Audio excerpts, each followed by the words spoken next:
는데요. 지난주에 너무 또 심각한 끔찍한 사건이 터졌습니다. 김건희 여사 명품백 수수 사건의 실무를 총괄했던 권익위원회 부패방지국장 직무대리가 이제 스스로 세상 떠난 채 발견이 됐는데 그 양심에 반하는 일을 해서 괴롭다, 이런 하소연을 주변에 계속 해왔던 건데요. 주말에 민주당 야당 국회의원들께서 조문도 다녀오시고 여당 의원들도 가시고 현장에서 이러저러한 충돌도 있었다는 소식을 들었습니다. 의원님, 이 사건 어떻게 들으시고 어떤 생각 좀 드셨습니까? 저는 권익위가 너무 허망한 결론을 내놓는 걸 보고 저조직에는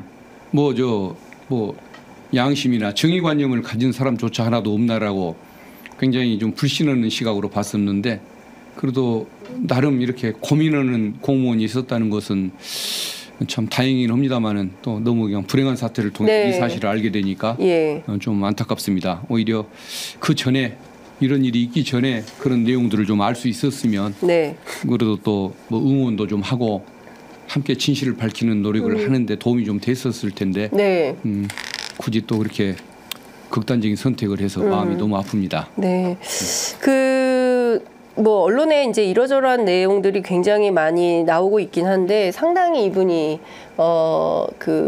권익위 수뇌부로부터 상당히 어떤 압박을 받았다는 것이고요. 그리고 본인은 이 사건 이렇게 종결해서는 안 된다는 판단을 했던 것이고, 관련해서 인사불이익이 있었다는 거 아니겠습니까? 8월 초에 국장 승진해서 탈락하고 이런 등등의 이제 이슈들이 있었다는 건데,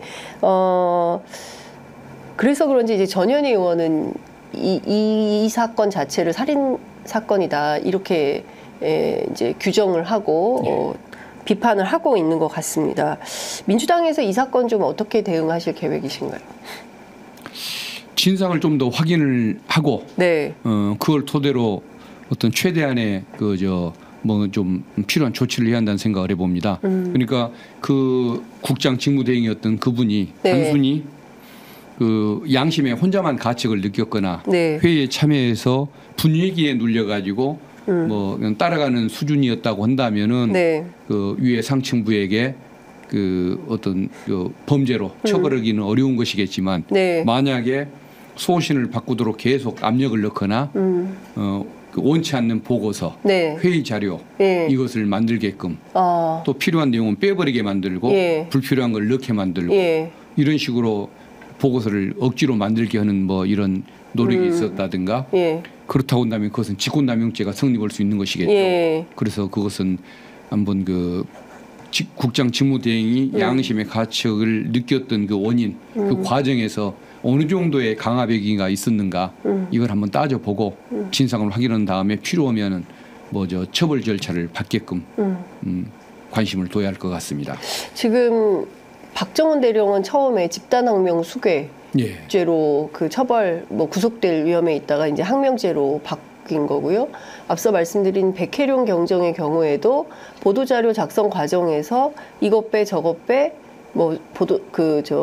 발표 뒤로 미뤄 하지마 이런 굉장한 수사 외압을 강압적으로 받았다는 것이고요.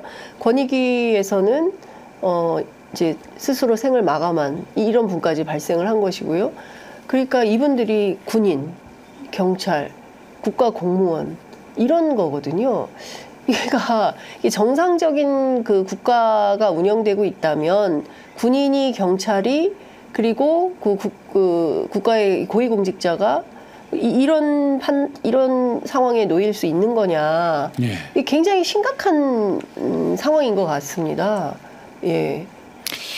거의 제가 보면은 아마 전두환 대통령 통치가 끝나고 노태우 대통령 시절부터 짚어보더라도 이 정도의 일은 없었을 것 같습니다. 아마 노태우 대통령 시절에 이문옥 감사관 그 문제가 있었지만은 이런 정도까지는 뭔가 보복이 이루어지고 할 말을 못하는 분위기는 아니었던 것 같거든요.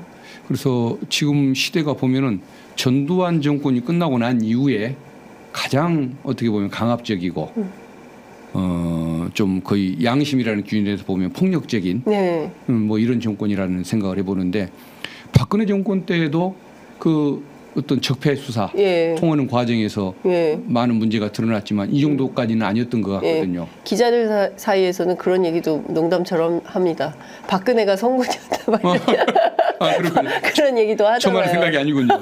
저는 조심스럽게 지금 제가 예. 느끼는 말을 조심스럽게 표현하는 건데 남들도 그런 생각을 한다면 다행입니다. 기자들 사이에서 막 그런 얘기까지 나오죠. 그래서 좀 더 쉽게 표현해도 되겠네요. 예. 그 적폐 수사를 통해서 밝혀진 모든 비리가 다 드러났는데도 문체부 공무원한테 피해를 주고 네. 특별감찰관을 이렇게 고통스럽게 만들었던 종류 몇 건 안 됐던 것 같은데 지금은 이거 최근에 한 달 사이에 드러나는 문제가 이렇게 심각한 거 아닙니까? 네. 나중에 이 실체가 다 드러나고 숨겨진 것까지 드러나면 이건 참 말로 표현할 수가 없는 상황이 드러날 수가 있을 것 같고 예. 거의 뭐 군사독재 시절 이상의 문제가 내재돼 있을 수도 있겠다는 생각이 듭니다. 그러니까 민주당이 이 상황에서 정말 보수적 관점에서 보더라도 좀 국가의 근간이 흔들리는 사태로 가지 않도록 국회라도 좀 중심을 좀 제대로 잡아서 역할을 해야 되겠다라는 생각도 좀 드실 것 같습니다. 예. 국정농단일 뿐만 아니라 네. 정부에 의한 국기문란 사건이 아닌가.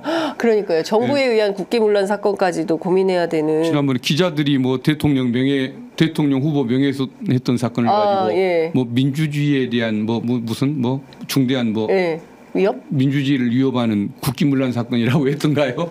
아유, 정말. 이건 정말 그보다 한 1000배쯤 되는 국기문란인 것 같습니다. 그렇습니다.